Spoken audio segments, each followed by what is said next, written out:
Sungguh-sungguh Allah sangat ridho ketika seorang hamba itu makan ketika sesuap nasi dia muji Allah, ketika minum seteguk nasi dia muji Allah. Itu kalau orang diridhoni Allah itu wali betul. Itu untuk jadi wali itu gampang, kamu makan ridho, kamu nginjak buminya Allah ridho seneng, kamu hidup keseharian aman seneng. Nah ini supaya sampean kita semua ngaji betapa panduan Rasulullah untuk menggapai ridho Allah itu banyak yang keseharian sekali. Saking kesehariannya banyak dalam hadis dan itu sahih. Nabi menyebut hal-hal yang keseharian. Hatta ma tas'alu fi fimra'atika. Kamu punya uang kemudian istri kamu bisa makan itu ibadah. Bahkan sebagian ibadah itu dicontohkan Nabi yang akhirnya diprotes sahabat. Yaitu wa fi buti ahadikum sedekah. Kamu menggauli istri kamu itu ya sedekah. Sampai sahabat bilang yang benar ya Rasulullah. Ayati ahaduna syahwatahu wa huwa lahu ajrun. Masa urusan biologis, urusan syahwat kemudian dia dapat pahala. Nabi menjawab, alaysa lawadu'aha fi haramin akana alaihi wisrun. Bagaimana kalau dia meletakkan ke yang tidak benar itu kan dosa. Nah, hal-hal seperti ini yang saya ingin teman-teman semua. Saya juga agak ingin ngaji demi Anda juga agak ingin. Itu dosa sekali ngaji kok pesanan kelompok tertentu itu enggak boleh. Islam itu untuk semua. Jadi ya cuma karena di depan saya jenengan ya seakan-akan jenengan korbannya. Itu ada ilmunya dalam usul fikih itu. Jadi orang itu harus ngaji usul fikih. Nama yang disebut, mungkin Mas Sufyan masih ingat zaman ngaji usul fikih. Nama yang disebut itu tidak jaminan sebagai prioritas perintah. Jadi misalnya gini, kebetulan yang di depan Nabi itu Abu Dzar. Nabi ya bilang, ya Abu Dzarin ini uhibbuka misalnya, atau ya Mu'ad ini uhibbuka, atau ya Abu Hurairah ini uhibbuka misalnya. Banyaklah riwayat yang Nabi nyebut ya Abu Dzarin, ya Mu'ad, ya Abu Hurairah. Kemudian misalnya Nabi meneruskan khitab, ini uhibbuka, saya mencintai kamu, fakul dubur sholatin, atau sebagian riwayat disebut fala tada'anna dubura kulli sholatin, Allahumma inni ala dzikrika wa syukrika wa husni ibadatik. Saya mencintai kamu, siapa saja. Mu'ad bisa, Abu Dzar bisa siapa? Saya mencintai kamu, mohon kalau habis sholat kamu jangan lupa wiridan Allahumma a'inni ala dzikrika wa syukrika wa husni ibadatik. Ya Allah, tolong kami permudah supaya mudah ingat engkau. Anda tidak bisa mentang-mentang, wong nama saya Parmin, nama saya Purnomo, itu yang diperintahkan Mu'ad misalnya. Jadi yang disebut satu, tapi khitab itu untuk siapa saja. Saya teruskan. Jadi saya mohon semua kita melakukan kebaikan itu kalau dalam kaidah fikih disebut al yakin la yuzalu bisyak. Banyak kebaikan yang kebenarannya itu 100%. Tidak punya efek samping ke pihak lain, ke kelompok lain, ke komunitas lain. Itu tadi misalnya Anda makan dan itu murah sekali, hanya butuh satu piring. Setiap kunyahan kamu muji Allah, setiap minum kamu muji Allah. Itu redaksinya Rasulullah SAW disebut Allah sangat ridho ketika seorang hamba makan, kemudian dia memuji Allah, atau minum kemudian dia muji Allah. Logikanya gampang. Negara seperti ini yang kamu harapkan bentuknya kayak apa, mertua, ipar, komunitas, tetangga, itu nyata terjadi itu kan belum pasti. Sementara yang mesti terjadi adalah kamu butuh makan, kalau tidak mati. Butuh minum, kalau tidak mati. Butuh bumi yang nyaman ditempati, kalau tidak kita juga mati. Sebab itu Allah kalau menyebut nikmatnya itu hal-hal yang keseharian. Alladzi at'amahum min ju'. Allah itu siapa?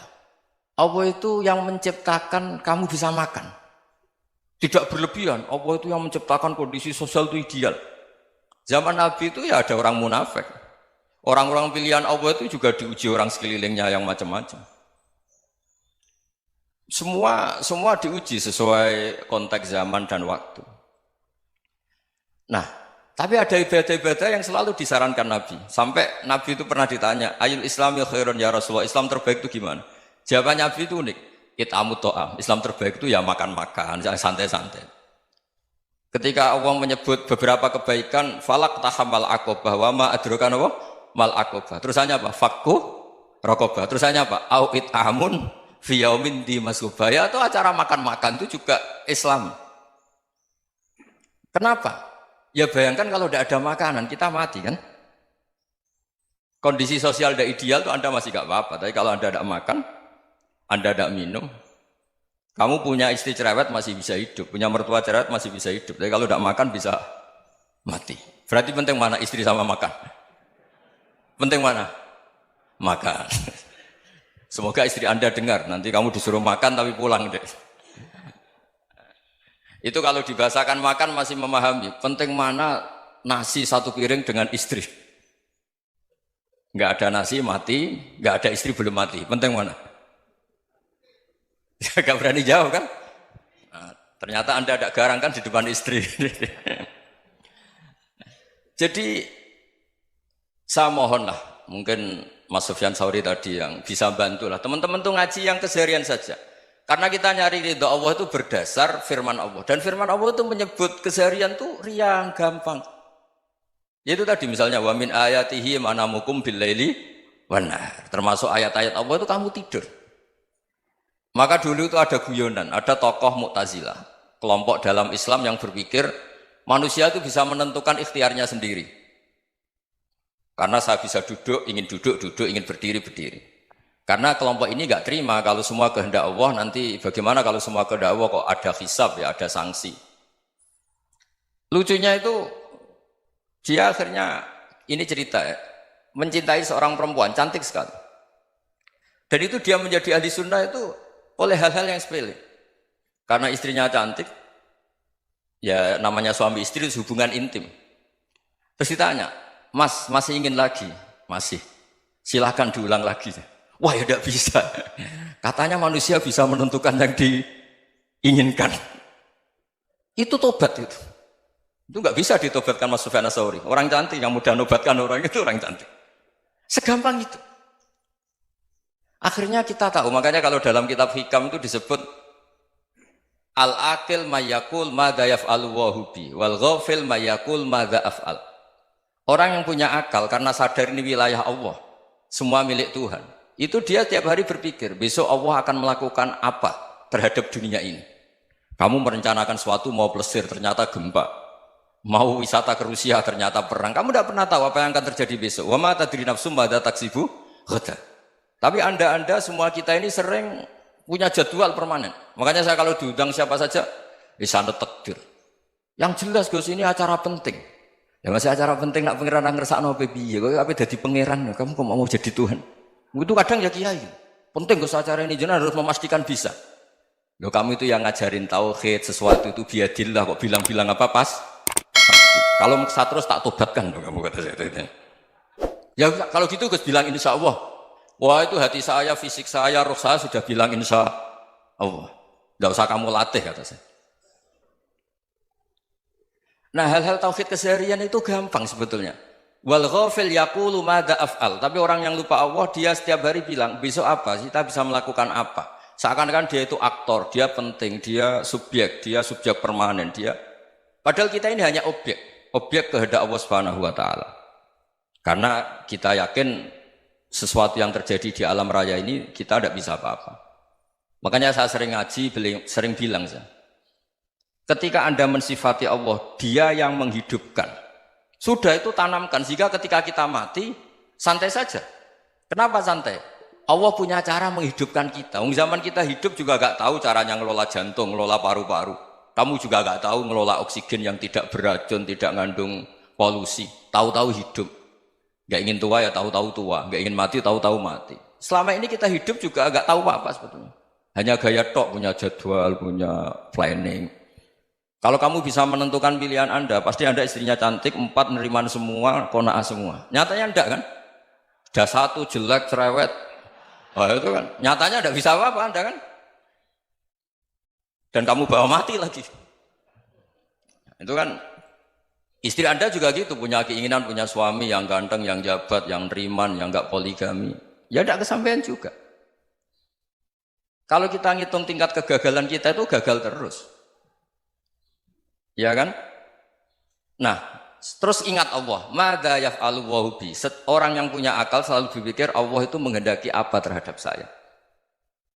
Lalu sama-sama orang melihat orang yang serius. Itu kata Anda itu pemikir berat, serius. Senang punya tokoh yang merengut tuh, karena kamu anggap serius. Tapi sebagian orang anggap orang yang serius itu wong merengut, wong masam, wong muka kok ditekuk. Jadi sama itu hati ya muqallibal qulub tsabbit qalbi ala dini, karena kita nggak tahu cara berpikir kita tentang orang lain, tentang sekeliling kita. Misalnya kita orang baik yang jenis ngrumat fakir miskin, ada orang bangun masjid mewah itu janggal. Apa artinya masjid mewah kalau banyak orang kelaparan? Tapi kalau yang jenis pendidikan, apa artinya masjid mewah kalau tidak bisa ngaji? Nanti yang jenis infrastruktur, apa artinya ini kalau semuanya punya sudut pandang yang berbeda-beda. Dan Islam mengapresiasi semua kebaikan. Tapi katakan semua kebaikan itu adalah kehendak Allah Subhanahu wa taala. Karena apapun baik Anda itu pakai fasilitas yang diberikan oleh Allah Subhanahu wa taala. Sehingga ini yang disebut kulillah sumadarhum fi khawdihim yal'abun. Ya kembali tadi ke tema-tema bahwa keseharian Anda ini sudah Islami. Saat Anda tidak bisa melakukan apa saja. Saya sering ada jenazah, biasanya kalau tetangga meninggal saya sering disuruh ngelepas. Saya bilang orang ini baik. Karena sering ngelamun di rumah, sering nganggur di rumah. Ditanya sama anaknya, kenapa Gus nganggur baik? Ya kalau dia nganggur artinya juga agak berbuat sesuatu yang maksiat kan? Ya kan? Orang nganggur di rumahnya ya tidak bunuh orang, tidak maling, tidak korupsi, ya namanya nganggur di rumah. Lah cuma istri cara pandang nganggur gak menghasilkan uang itu. Tapi juga gak menghasilkan kriminal kan? Jadi sebenarnya Islam itu cara, makanya kalau sampai ngaji usul fikih itu ada kitab usul fikih, namanya Lubul Usul, itu terkenal sekali di pesantren itu. Itu kalau ngapresiasi keseharian itu luar biasa. Izma min mubahin illa wa yatahaqqaqu bihi tarku haramimma. Karena keseharian yang mubah saat Anda lakukan itu ada kehebatan yang luar biasa, yaitu meninggalkan haram. Makanya dulu banyak orang-orang alim ketemu temannya itu guyon sampai semalaman. Itu biasanya yang semangat Islam itu kiai kok tidak tahajud, kiai kok tidak witir. Orang yang sedang mapan uangnya banyak, malam itu tidak kelayaban itu sudah luar biasa. Melawan nafsu supaya tidak maksiat itu sudah luar biasa. Supaya lupa guyon sama temannya semalaman sampai subuh. Gejlok-gejlokan ngenang zaman miskin, zaman kuliah nggak jelas, zaman apa. Melihatnya jangan tarkut tahajud. Seperti ini meninggalkan tahajud, tapi meninggalkannya ini talkul muharramat. Jadi kayak apa hebatnya? Sehingga Imam Ghazali punya riwayat yang agak unik. Hatta takuna ibadatu akhiri hadil ummah iku an-naum. Sehingga suatu saat ibadah terbaik umat ini itu tidur. Itu kan riwayat kontroversi. Ketika Imam Ghazali tanya, kenapa iya? Kenapa kamu mulai keluar dari rumah itu sudah banyak maksiat? Melihat perempuan yang enggak mahram, melihat fenomena. Tapi kalau kamu tidur itu enggak melihat apa-apa. Tapi juga kamu jangan nganggap tidur itu ibadah betul. Saatnya melakukan fardu ain malah masih tidur. Tapi itu sudut pandang yang menjadikan kita Islam itu gampang. Jadi saat Anda tidak bisa aktivitas apa-apa, misalnya ada beberapa orang yang lumpuh. Lumpuh itu memang nggak bisa Jumatan, nggak bisa ibadah, tapi dia juga nggak bisa maksiat. Tidur itu memang Anda saat itu tidak bisa tahajud, tidak bisa witir, tapi saat itu ada zina, ada maling, ada gosipkan orang, ada bully orang, ada menanamkan kebencian, ada hasud. Sehingga tidur menurut Allah Ta'ala ya wa min ayatihi manamukum billaili apa? Wan nahar. Karena di tidur itu selain ada unsur istirahat, jaga kestamina, juga ada unsur meninggalkan beberapa keburukan. Nah saya mohon ibadah yang keseharian ini kita jaga. Supaya kita semua baca ayat itu fasih. Fasih itu tertanam di hati. Allah itu siapa? Alladzi at'amahum min ju'i wa amanahum min khauf. Dan Allah kalau cerita di Quran itu anna subabnal ma'a subba thumma syaqaqnal ardha wa syaqqa fa ambatna fiha habba wa inaba wa qadba wa zaituna wa nakhla wa hadaika hulba. Kamu tahu saya ini siapa kata Allah? Saya ini adalah Tuhan yang menurunkan air, kemudian ada tanaman banyak. Habba wa inaba wa qadba, ada zaitun, ada tin, kalau orang Jawa mungkin ada tela, ada padi, ada mangga, ada pisang. Sudah. Wa inaba wa zaituna wa nakhla wa hadaika hulba. Ada perkebunan yang lebat. Tujuannya apa? Mata Allahkum, silahkan kamu pakai, kamu nikmati. Tapi karena kadang kita ini punya ide-ide besar. Tadi untuk syukur saja nunggu punya istri riman, rumah baik, tetangga baik, komunitas baik, semuanya baik baru syukur. Lama-lama nanti ada di surga, syukurnya nunggu surga paling kelas A. Itu sudah ada yang menghuni Rasulullah, kamu nggak boleh di situ. Masa untuk syukur saja? Repotnya Masya Allah. Jadi mohonlah Quran yang kalau Anda hafalkan juz sama itu kan ada ayat-ayat yang kayak tadi. Ya, fal yang dzuril insanu ila ta'ami. Coba lihat Apa yang kamu makan ya? Dari mana? Dan untuk mempertahankan hidup kamu keseharian. Jadi jangan kira ibadah itu harus membentuk komunitas yang versi Anda. Ibadah itu harus yang hal yang mulu-mulu. Kesehariannya Anda alami. Loh ini saya tidak bikin-bikin. Saya ngaji bukan karena berdasar pesanan. Itu ayat yang saya baca kan betul ada ayatnya kan. Fal yang dzuril insanu ila tu'ami anna sababnal ma'a sabba thumma syaqqaqnal ardo syaqqa fa ambasna fiha habba wa inaba wa qadba wa zaituna wa nakhla wa hadaiqa ghulba. Terusannya apa? Mata'al lakum, silakan kamu nikmati. Mata itu silakan kamu nikmati. Ya kayak sampean dikasih hidangan ya makan. Ya sudah makan, habis makan ya minum, habis itu ngantuk ya tidur. Ya sudah normal-normal saja. Kayak apa indahnya Islam? Tapi Anda mencari Islam yang gimana lagi? Nah itu yang diajarkan guru-guru kita, diajarkan sanad kita sampai Wali Songo, sampai Rasulullah SAW. Bahwa pada akhirnya ada jihad, ada perang. Itu dulu memang perang, bukan membunuh, beda. Dulu kita dijajah Belanda ya perang, dan itu normal karena kita dijajah. Jadi ketika orang lain ingin baik sama kita, wa in ahadum minal musyrikin astajaroka ya fajirhu hatta yasma'a kalam Allah. Kalau mereka ingin baik ya kita baik. Makanya ada istilah musta'man, mu'ahad. Kalau mereka ingin damai, berdampingan dengan kemajmukan ya itu yang lebih baik. Karena memang Islam menghormati proses perdamaian. Wa in janahu lis-salmi ya fajnah lah. Kalau ingin damai ya kita harus